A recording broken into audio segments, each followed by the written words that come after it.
Hi, இன்னைக்கு children's day. So சில்ட்ரன்ஸ்க்கான ஒரு special video தான் அது. உங்கள் பசங்க எழுதுறதுக்கோ இல்லை படிக்கிறதுக்கோ ரொம்ப கஷ்டப்படுறாங்க அப்படின்னா அவங்களுக்கு லேர்னிங் டிஸார்டர் இருக்கிறதுக்கு நிறைய சான்சஸ் இருக்குது. ஸோ லேர்னிங் டிஸார்டர் அப்படின்னா என்ன? உங்கள் பசங்க ஒரு ஸ்பெசிஃபிக் ஸ்கில், அதாவது it might be reading, writing இல்லை மேத்ஸ், இந்த மாதிரி ஒரு ஸ்பெசிஃபிக் ஸ்கில்லை ப்ராசஸ் பண்ணுறதுக்கு அவங்க பிரெயின் ரொம்ப கஷ்டப்படும். இதுதான் வந்து லேர்னிங் டிஸார்டர்.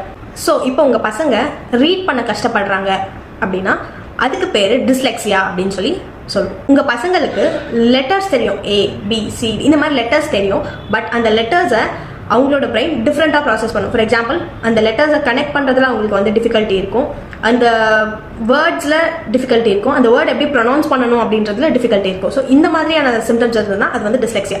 யூஸ்வலாக அவங்க வந்து ரொம்ப பொறுமையாக படிப்பாங்க, ரொம்ப சத்தமாக படிக்க பயப்படுவாங்க, சிமிலர் லெட்டர்ஸை வந்து மிக்ஸ் பண்ணிப்பாங்க. For example B, D, P, இந்த மாதிரியான லெட்டர்ஸ் எல்லாமே அவங்களுக்கு ரொம்ப கன்ஃபியூசிங்காக இருக்கும். ஸோ அவங்க வந்து கஷ்டப்பட்டு பொறுமையாக படிக்கிறப்ப இந்த மாதிரியான தெரியாத லெட்டர்ஸோ இல்லை வேர்ட்ஸோ வந்தது அப்படின்னா அவங்க அதை அப்படியே ஸ்கிப் பண்ணிட்டு நெக்ஸ்ட்டுக்கு போயிடுவாங்க. இந்த மாதிரியான சிம்டம்ஸ் இருந்தது அப்படின்னா உங்களோட பசங்களுக்கு டிஸ்லெக்ஸியா இருக்க சான்சஸ் இருக்குது.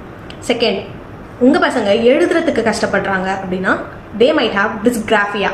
டிஸ்கிராஃபியா அப்படின்னா என்னன்னா அவங்களுக்கு ஆன்சர் தெரியும், பட் அதை எப்படி எழுதணுன்றது தெரியாது. அவங்க பிரெயின் அது டிஃப்ரெண்ட்டாக ப்ராசஸ் பண்ணும். ஸ்பெல்லிங்ஸில் நிறைய கன்ஃபியூஷன்ஸ் இருக்கும் அவங்களுக்கு. ஃபார் எக்ஸாம்பிள், ஸ்கூல் எழுதுங்க அப்படின்னா SCHOOL அப்படின்றத அவங்க எழுத மாட்டாங்க, பட் அவங்களுக்கு அது தெரியும். But they will write SCOOL, அந்த மாதிரியான ஸ்பெல்லிங் மிஸ்டேக்ஸ் பண்ணுவாங்க. தேர்ட், உங்கள் பசங்க மேத்ஸ் இல்லை நம்பர்ஸ் இந்த மாதிரியான டேர்ம்ஸில் வந்து கஷ்டப்படுறாங்க அப்படின்னா தே மைட் ஹாவ் டிஸ்கால்குலியா. அப்படின்னா என்னன்னா உங்கள் பசங்களுக்கு இந்த நம்பர்ஸ், சயின்ஸ், மேத்தமேட்டிக்ஸ் இதில் வந்து கஷ்டப்படுறாங்க அப்படின்னா they'll have this dyscalculia. Numbers அவங்களுக்கு வந்து ஞாபகம் இருக்காது, அது பேக்வேர்ட்ஸில் சொல்கிறதுக்கு கஷ்டப்படுவாங்க. Mathematical sign, plus minus, multiplication, division, இந்த மாதிரியான சைன்ஸ் எல்லாமே அவங்களுக்கு வந்து ரொம்ப கன்ஃபியூசிங்காக இருக்கும். அண்ட் டைம், மணி, மெஷர்மெண்ட், இந்த மாதிரியான நம்பர் ரிலேட்டட் திங்ஸும் உங்களுக்கு கான்செப்ட் கொஞ்சம் கஷ்டமாக இருக்கும் அவங்களுக்கு. ஸோ இந்த மாதிரி டிஸ்லெக்ஸியா, டிஸ்கிராஃபியா, டிஸ்கால்குலியா இந்த சிம்டம்ஸ் எல்லாமே உங்கள் பசங்களுக்கு இருக்குன்னு நீங்கள் நினச்சிங்கன்னா you can definitely go and visit clinical psychologist இல்லை சைல்ட் சைக்காலஜிஸ்ட் இல்லை ஸ்பெஷல் எஜுகேட்டர் போய் நீங்கள் கண்டிப்பாக பார்க்கலாம். அண்ட் இந்த மாதிரி உங்கள் பசங்க இருக்காங்க அப்படின்னா அவங்களுக்கு அது லேசினஸ் கிடையாது. They don't have poor IQ.